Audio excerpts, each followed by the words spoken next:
जय हिंद दोस्तों, कैसे हैं आप सभी में स्वागत है। हमारे देश में लाखों मंदिर हैं, जिसमें भारत के 4 दिशाओं में स्थापित 4 धाम भी हैं। साथ ही महादेव जी के 12 ज्योतिर्लिंग भी स्थापित हैं। इसके अलावा उत्तराखंड में भी 4 धाम हैं, जो यमुनोत्री, गंगोत्री, केदारनाथ और बद्रीनाथ धाम हैं।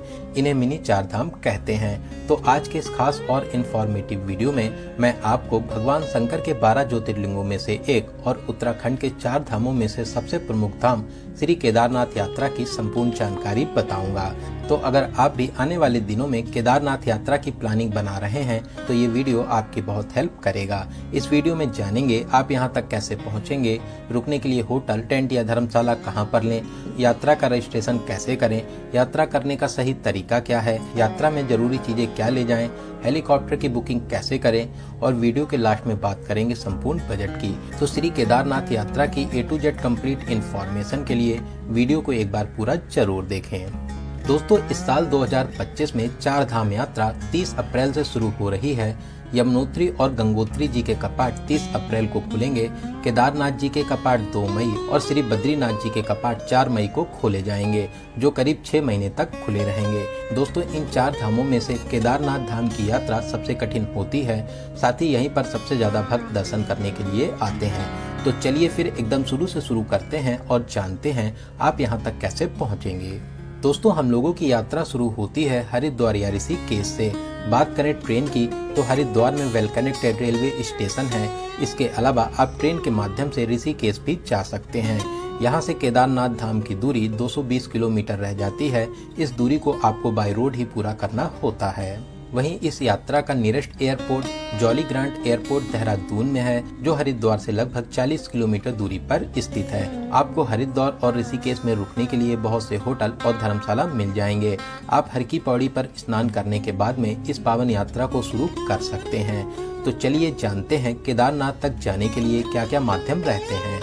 बात करें गवर्नमेंट बस की तो बसें ऋषिकेश से मिलती हैं, जो सुबह 3 बजे से शुरू हो जाती हैं और लास्ट बस 9 बजे तक ही मिलती है। आप कोशिश करिए एक दिन पहले ऋषिकेश आ जाएं और आते ही नेक्स्ट डे मॉर्निंग की बस की बुकिंग कर लीजिए। बस वाले इस 200 किलोमीटर दूरी के लिए 600 से 700 रुपए का चार्ज करते हैं। बस आपको केदारनाथ के सीतापुर बस स्टैंड पर ड्रॉप करती है, जो सोनप्रयाग से लगभग 1.5 किलोमीटर पहले पड़ता है। वहीं शेयरिंग टैक्सी आपको हरिद्वार बस स्टैंड के पास से मिलती हैं, जो रेलवे स्टेशन के सामने ही बना हुआ है।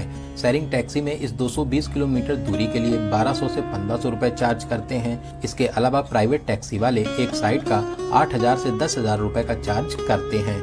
दोस्तों, अगर आप 2 से 3 लोग हैं या फैमिली के साथ जा रहे हैं तो आपके लिए टूर पैकेज सबसे अच्छा ऑप्शन रहता है, क्योंकि बस सुबह जल्दी जाती है और बस की बुकिंग करने के लिए आपको एक दिन पहले आना भी होता है। तो आप बहुत ही अच्छी टूर पैकेज एजेंसी अद्भुत उत्तराखंड ट्रेवल से टूर पैकेज ले सकते हैं। स्क्रीन पर और डिस्क्रिप्शन बॉक्स में आपको सभी डिटेल्स मिल जाएंगी। इनके रेट्स और सर्विसेज भी अच्छी रहती हैं। तो चलिए पहाड़ी रास्तों को पार करते हुए बहुत ही शानदार सफर पूरा करके अब हम लोग पहुंच चुके हैं सोनप्रयाग। दोस्तों, कार या टैक्सी के माध्यम से आप सोनप्रयाग तक आ जाएंगे। यहीं पर मल्टी लेयर पार्किंग भी बनी हुई है। सोनप्रयाग केदारनाथ का पहला पड़ाव है। सोनप्रयाग से ही केदारनाथ यात्रा शुरू होती है। तो चलिए बात करते हैं रुकने के लिए आपको होटल कहाँ पर लेना चाहिए।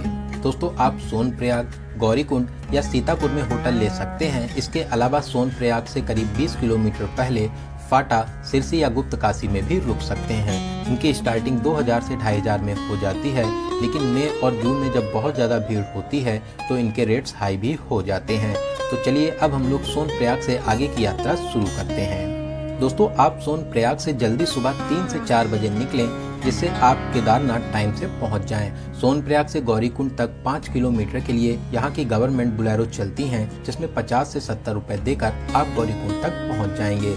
सोनप्रयाग से आप जितना लेट निकलेंगे, बुलेरो के लिए उतनी लंबी लाइन में लगना होगा। तो चलिए अब हम लोग आ चुके हैं गौरीकुंड। गौरीकुंड से ही आपकी केदारनाथ जी की पैदल यात्रा शुरू होती है। ऐसे तो इस यात्रा को 16 किलोमीटर का कहते हैं, लेकिन ये यात्रा 20 किलोमीटर की होती है। अगर आपको पैदल चलने में प्रॉब्लम है तो आप यहाँ पर घोड़ा, पिट्ठू या पालकी भी कर सकते हैं। सभी के फिक्स रेट हैं, जो बोर्ड पर लिखे हुए हैं।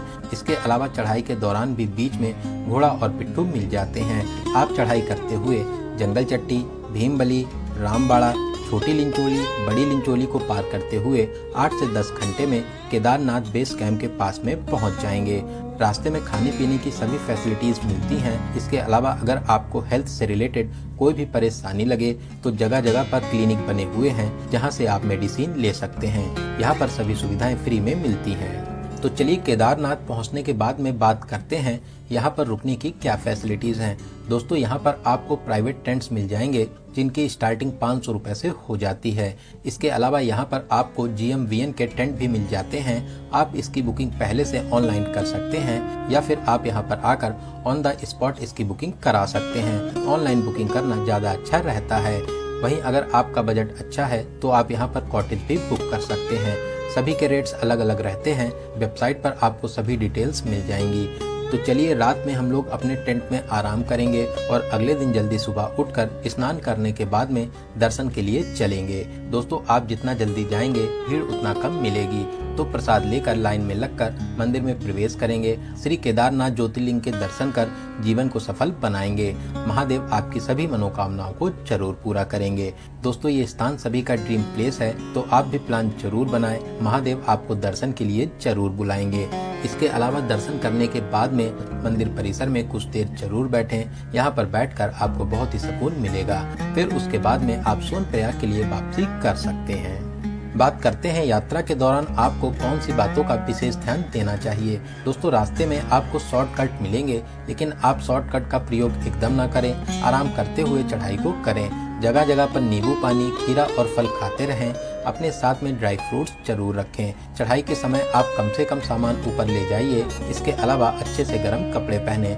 जैकेट, ग्लव्स, मफलर, कैप, गर्म इनर और स्पोर्ट शूज ही पहने। इसके अलावा रेन कोट और अम्ब्रेला जरूर कैरी करें। यहाँ पर फोन चार्जिंग की प्रॉब्लम होती है तो आप अपने साथ में पावर बैंक लेकर आएं। प्लास्टिक का यूज कम से कम करें। चढ़ाई के समय सिगरेट, पान, गुटखे का सेवन ना करें, वरना आपको सांस लेने में प्रॉब्लम होगी। तो चलिए अब हम लोग बात करते हैं यात्रा के लिए रजिस्ट्रेशन कैसे करें। दोस्तों 4 धाम यात्रा के लिए रजिस्ट्रेशन जरूरी है। आप ऑनलाइन और ऑफलाइन दोनों तरीके से रजिस्ट्रेशन कर सकते हैं, लेकिन ऑनलाइन रजिस्ट्रेशन करना ज़्यादा अच्छा रहता है क्योंकि ऑफलाइन में बहुत भीड़ होती है। आप उत्तराखंड की ऑफिशियल वेबसाइट या ऐप के माध्यम से रजिस्ट्रेशन कर सकते हैं। वहीं दोस्तों अगर आप चाहें तो पवित्र केदारनाथ जी की यात्रा हेलीकॉप्टर से भी पूरा कर सकते हैं। हेलीकॉप्टर आपको गुप्तकाशी, फाटा और सिरसी से मिलते हैं। आप ऑफिशियल वेबसाइट heli.irctc.co.in के माध्यम से इसकी बुकिंग कर सकते हैं। दोस्तों आप एक बात का विशेष ध्यान रखें, ऑफिशियल वेबसाइट के अलावा किसी भी वेबसाइट या एजेंट के माध्यम से बुकिंग नहीं होती है। हर साल बहुत ज़्यादा फ्रॉड होता है, तो आप ऑफिशियल वेबसाइट से ही बुकिंग कीजिए। अभी 2 मई से 31 मई तक की ही बुकिंग शुरू हुई है। अगले महीने की बुकिंग के लिए आप वेबसाइट से अपडेट लेते रहें। तो चलिए बात करते हैं यहाँ पर आने का सबसे अच्छा समय कौन सा रहता है।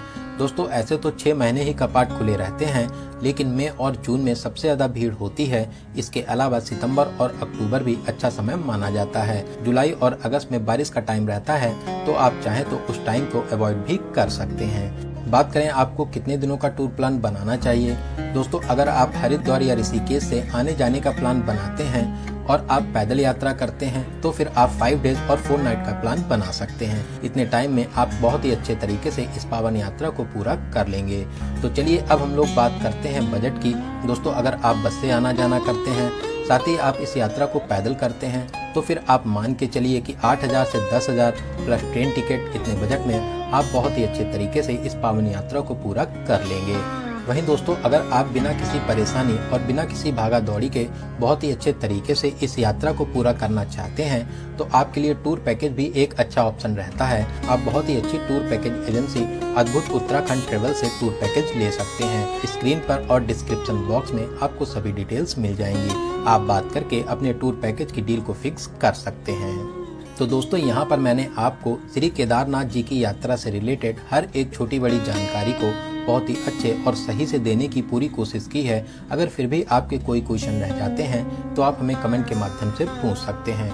बहुत ही जल्दी आपके कमेंट का रिप्लाई दिया जाएगा। दोस्तों आप इस वीडियो को कहां से देख रहे हैं और आपको वीडियो कैसा लगा कमेंट बॉक्स में जरूर बताइएगा। अगर आपको वीडियो की जानकारी हेल्पफुल लगी हो तो अपने एक लाइक से हमें मोटिवेट जरूर करें। साथ ही साथ अपने सभी फ्रेंड्स और रिलेटिव में जरूर से जरूर शेयर करें।